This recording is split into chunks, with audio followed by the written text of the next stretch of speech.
Assalamu alaikum. Myself Jinana Sharin.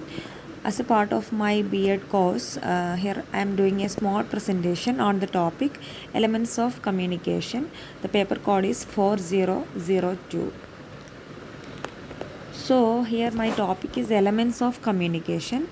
So for that, everyone should be having an understanding of what communication means basically. So the communication is the word we used for exchanging of information. Basically it's a two-way process, which means there will be at least two persons will be a sender and the receiver. Okay, so sender will be the person who is communicating or sending a message to the receiver. Receiver is the person who is getting the information. Okay, so at least there will be two persons or more than two persons.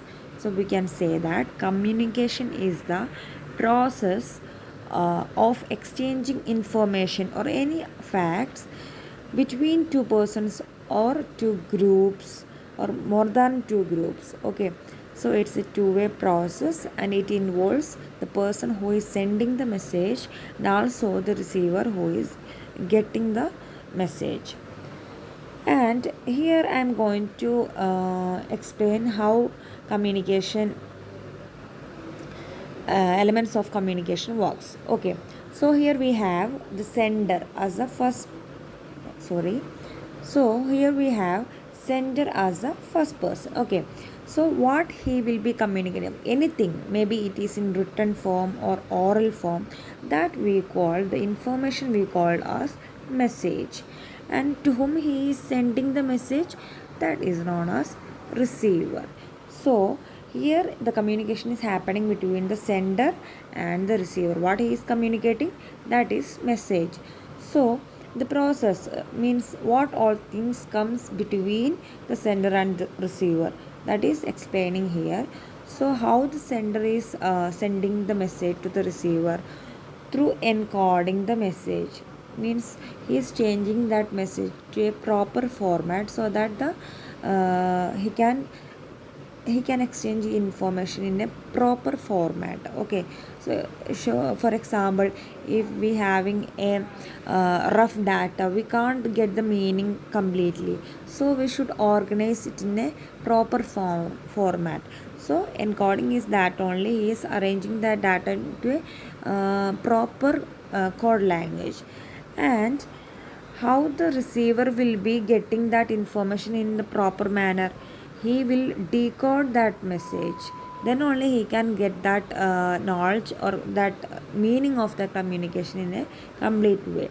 So sender is encoding the message, and how the receiver is comprehending is he is transferring that language or that information into another in his own proper format, and he is understanding the message. So that is the way of how a communication works. But we know that, for example, when our classes are going on, or for example of Hayat Basha sir, in outside we having a lots of dogs on our university, so maybe they are making sounds, loud sounds, so that will be affecting badly our communication in the class. It will be affecting our overall class communication, so that is a disturbance for our communication. Likewise, when we are communicating, there will be barriers in effective communication, that are known as noises. So these are the barriers in effective communication. So these are the elements of communication: sender, encoding, message, decoding, and receiver. Noises are the barriers in the communication. Okay, hope you all got that. Now I hope that you understand the concept of communication and what are the elements of communication. And basically it is a two-way process of exchanging information. And thank you so much. Thank you so much, especially Dr. Said Hayat Basha sir, for giving me this opportunity to have a presentation.